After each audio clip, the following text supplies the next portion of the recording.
मंडळी कशी आहात? एकदम मस्त ना? मी पण एकदम मस्त मजेत आहे आणि मी तुमच्यासाठी आज बनवतोय सांबारची रेसिपी। म्हणजे इडली बरोबर जो सांबार खाल्ला जातो ना, त्याची रेसिपी मी आज बनवणार आहे। तर मंडळी तुमच्यापैकी बऱ्याच जणांचे कमेंट असतात की सांबार कसा बनवायचा। आम्ही जो सांबार बनवतो तो एकदम पातळ होतो किंवा तुरीच्या डाळीची जी आमटी असते ना तशी त्याला टेस्ट येते, सांबार सारखी टेस्ट येत नाही किंवा हॉटेलमध्ये जसा सांबार बनतो ना तसं बनत नाही, असे बरेच जणांचे प्रॉब्लेम आहेत। तर आजच्या सांबारसाठी ना बाहेरून कुठल्याही प्रकारचे मसाले तुम्हाला आणायची गरज नाही आहे। आपल्या घरामध्ये जे मसाले अवेलेबल असतात, जे साहित्य अवेलेबल असतं, फक्त त्याचमध्ये आपण सांबारचा मसाला तयार करून घेणार आहोत। तर हा व्हिडिओ तुम्ही शेवटपर्यंत नक्की बघा। तर या मसाल्यामुळे ना आपला जो सांबार होणार आहे एकदम टेस्टी बनणार आहे। चला तर मग फटाफट रेसिपीला स्टार्ट करूया। हो पण त्याच्या आधी चॅनलला सबस्क्राइब करा, लाईक करा आणि कमेंट करायला विसरू नका। तर मंडळी सांबार बनवण्यासाठी ना सगळ्यात आधी आपलं काम करून घ्यायचं आहे, डाळ शिजवून घ्यायची। मी इथं 1 वाटी तूर डाळ घेतली होती आणि ती कुकरला लावून घेतलेली आहे। कुकरच्या 6-7 शिट्ट्या करून घेतलेल्या आहेत आणि एकदम मऊदार अशी डाळ मी शिजवून घेतलेली आहे, तुम्ही इथं बघू शकता। मी आता यामध्ये 1 ग्लास पाणी टाकून घेतोय। डाळीमध्ये थोडंसं पाणी कमी आहे म्हणून मी टाकून घेतलेलं आहे। जर तुमच्या डाळीमध्ये पाणी जास्त असेल तर टाकून घेऊ नका। आणि अशा प्रकारे चमच्याने नेहमी डाळ ढवळून घेतो चांगल्या प्रकारे। मंडळी डाळ अशा प्रकारे ढवळून घ्यायची आहे ना, पाण्यामध्ये अख्खी डाळ दिसलीच नाही पाहिजे, एकदम बारीक आणि पाण्याबरोबर एकदम मिक्स होऊन गेली पाहिजे, अशा प्रकारे डाळ ढवळून घ्यायची। तर मंडळी इथं 4 ते 5 मिनिट झालेले आहेत, डाळ मी चांगल्या प्रकारे ढवळून घेतोय। हे बघा एकदम पाण्यामध्ये ना मिक्स होऊन गेलेली आहे डाळ, कुठंच तुम्हाला अख्खी डाळ दिसणार नाही यामध्ये। अशा प्रकारे डाळ ढवळून घ्यायची आपल्याला। आपली डाळ तर रेडी झालेली आहे, आता आपण मसाला तयार करून घेणार आहोत। तर मंडळी आजचा जो सांबार आहे ना तो बनवण्यासाठी सगळ्यात आधी एक ओला मसाला मी तयार करून घेणार आहे। त्यासाठी मी पॅन गरम करून घेतलेला आहे। इथं या पॅनमध्ये ना काही मसाले मला गरम करून घ्यायचे आहेत, म्हणजे भाजून घ्यायचे आहेत। आता या पॅनमध्ये ना 1-2 चमचे तेल टाकून घेतो। तेल चांगलं गरम झालं की आता यामध्ये ना हिंग टाकून घेतोय। आता यामध्ये थोडीशी मोहरी टाकून घेतो। मोहरी टाकून झालं की आता यामध्ये 1 चमचा जिरा टाकून घेतो। आता यामध्ये 1 चमचा चणा डाळ आणि 1 चमचा उडदाची डाळ टाकून घेतो। आता यामध्ये 1 चमचा काळी मिरी टाकून घेतोय। आता यामध्ये थोडेसे मेथी दाणे टाकून घेतोय। आता त्याचबरोबर 2 चमचे धने टाकून घेतोय।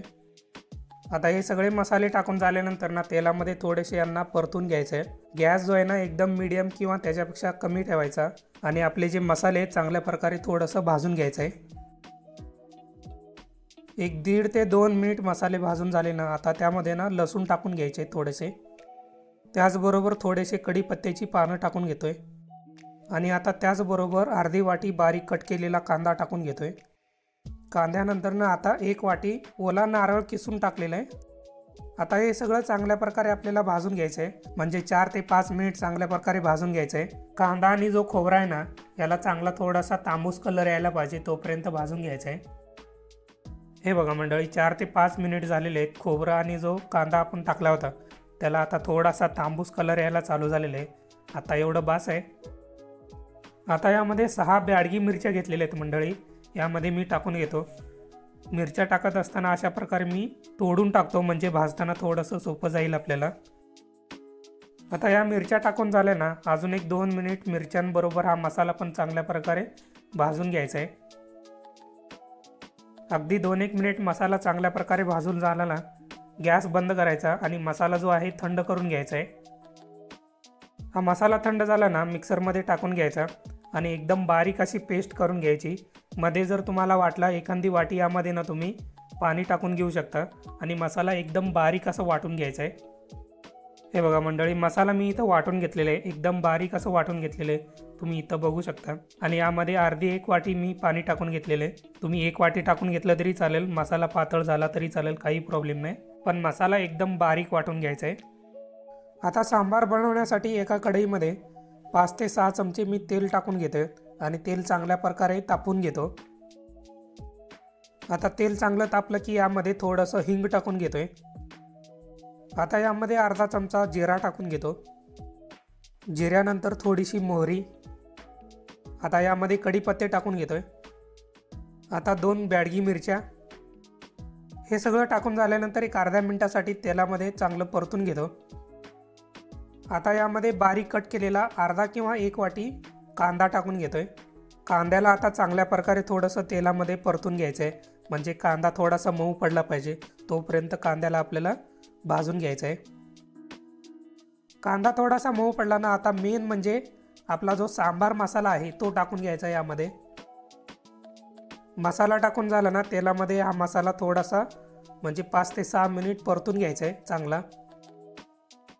हे बघा मंडळी, 5 ते 6 मिनिट झालेले आहेत, मसाला मी चांगल्या प्रकारे परतून घेतलेले आहे। त्यामुळे मंडळी मसाल्यामधला जो वास येतोय ना एकदम भारी येतोय। रेस्टॉरंटमध्ये जो सांबारचा वास येतो ना तो तसा येतोय यामध्ये, एकदम भारी झालेले मंडळी। मसाला परतून झाला ना, आता यामध्ये ना 3 ते 4 ग्लास पाणी टाकून घेतो। पाणी टाकत असताना लक्षात ठेवा आपल्याला डाळ पण यामध्ये टाकून घ्यायची आहे, म्हणजे कढई भरून पाणी टाकून घेऊ नका, कारण डाळीमध्ये पण ना खूप सारं पाणी आहे, ते पण यामध्ये ॲड करायचं आहे आपल्याला। पाणी टाकून झाल्यानंतर चांगल्या प्रकारे मिक्स करून घ्या। आतमधला जो मसाला वगैरे असतो पाण्यामध्ये चांगल्या प्रकारे मिक्स झाला पाहिजे, त्यामुळे चांगल्या प्रकारे मिक्स करून घ्या आणि सांबारला ना एक उकळी येईपर्यंत चांगलं शिजवून घ्या। सांबारला चांगलं उकळी आलं ना, आता यामध्ये ना टोमॅटो टाकून घ्यायचं आहे। हे बघा मंडळी, टोमॅटो जे आहेत ना त्याचे मोठे मोठे काप करून घेतलेले आहेत। 1-2 टोमॅटो, एका टोमॅटोमध्ये ना 6 पीस केलेले आहेत, म्हणजे थोडेसे मोठे मोठे कापून घेतलेले आहेत। आता यामध्ये 1 वाटी दुधी भोपळा टाकून घेतोय। दुधी पण चांगला मोठा कापून घेतलेले तुम्ही बघू शकता इथं।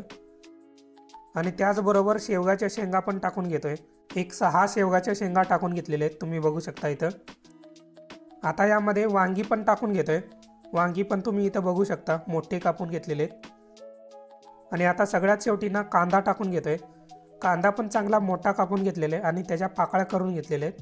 तो कांदा मी यामध्ये 1 वाटी टाकून घेतलेला आहे। आता सगळ्या भाज्या ज्या आहेत ना सांबारमध्ये चांगल्या प्रकारे मिक्स करून घ्यायच्या आहेत। हे बघा, अशा प्रकारे चांगलं मिक्स करून घ्यायचं आहे।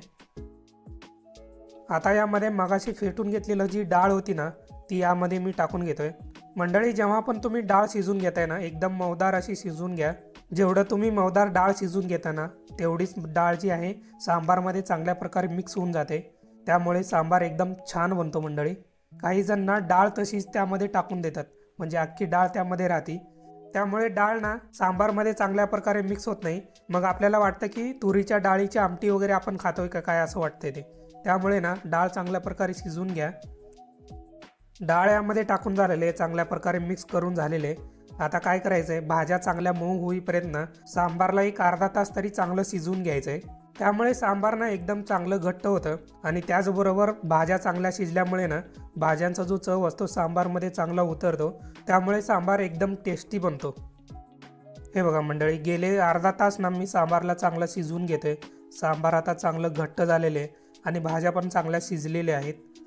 आता यामध्ये चवीपुरतं मीठ टाकून घ्यायचं आहे आणि त्याचबरोबर आता यामध्ये अर्धी वाटी गूळ टाकून घेतोय। गूळ जे आहे ना मंडळी तुमच्या चवीप्रमाणे टेस्ट वगैरे करून तुम्ही कमी जास्त करा, एकदम सगळं टाकून घेऊ नका। आता यामध्ये 2 चमचे चिंचेची पेस्ट टाकून घेतोय। तर मंडळी, आम्ही आमच्या घरी चिंचेचं पेस्ट ऑलरेडी करून ठेवलं होतं, तर मी ते टाकून घेतोय। तुमच्याकडं चिंचेचं पेस्ट जर नसेल तर तुम्ही चिंचेचं पाणी यामध्ये टाकून घेऊ शकता। तर मंडळी, गूळ आणि चिंचेचं जे पेस्ट असतं ना ते तुमच्याप्रमाणे तुमच्या टेस्टनुसार तुम्ही कमी जास्त करा। काही जणांना काय ना गोड सांबार आवडतो, काही जणांना आंबट सांबार आवडतो आणि काही जणांना दोन्ही मिक्समध्ये वगैरे आवडतं।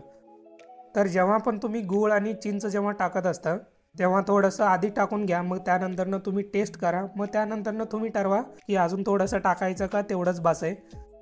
चिंच आणि गूळ टाकून झाल्यानंतर चांगल्या प्रकारे मिक्स करा आणि अजून एक उकळी येईपर्यंत सांबारला चांगलं उकळून घ्या। आता यामध्ये थोडीशी कोथिंबीर टाकून घ्या आणि आपला सांबार रेडी। तर मंडळी, अशा प्रकारे एकदम साध्या सोप्या पद्धतीने आपला सांबार रेडी झालेला आहे।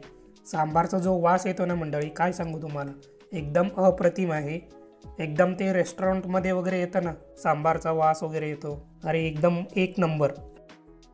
मंडळी, जेव्हा पण हा सांबार आम्ही सकाळच्या वेळेला इडलीबरोबर डोशाबरोबर खाऊन राहतो, म्हणजे संध्याकाळच्या वेळेला ना भाताबरोबर खातो, भाताबरोबर पण एकदम अप्रतिम लागतो आणि 1 नंबर टेस्ट लागते।